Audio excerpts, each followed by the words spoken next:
evaluate the integral of x plus sine x plus x cosine x plus sine x cosine x dx. I will try to factor out the expressions by grouping.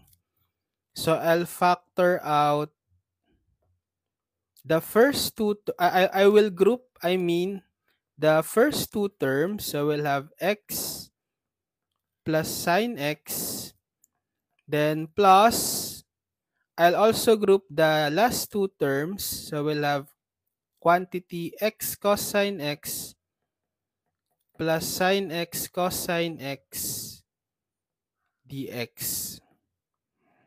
And notice here on the second group, we can factor out the common monomial factor cosine x.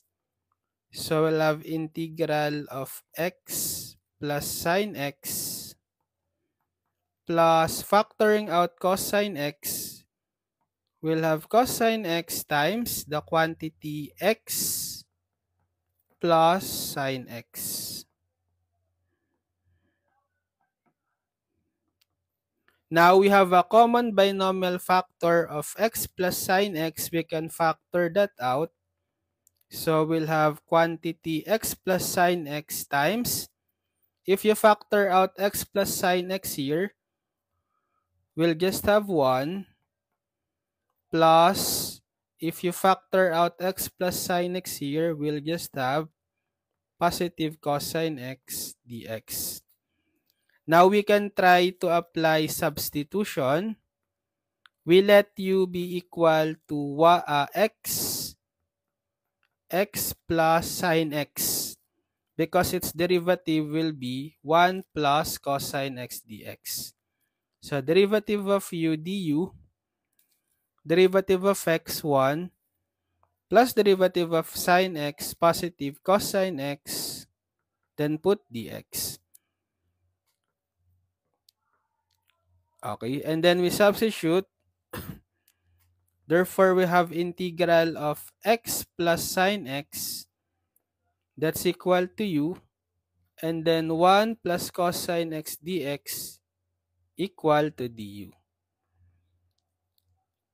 So to evaluate this integral, we apply power rule. Integral of u to the n du is equal to u to the n plus 1 over n plus 1 plus c if n is not equal to negative 1.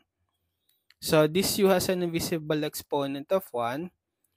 Therefore, applying power rule, integral of u to the first du is u to the 1 plus 1 over 1 plus 1 plus c, or we have u squared over 2 plus c.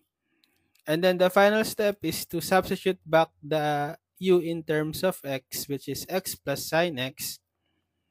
So the final answer is 1/2 u, which is x plus sine x quantity squared plus c.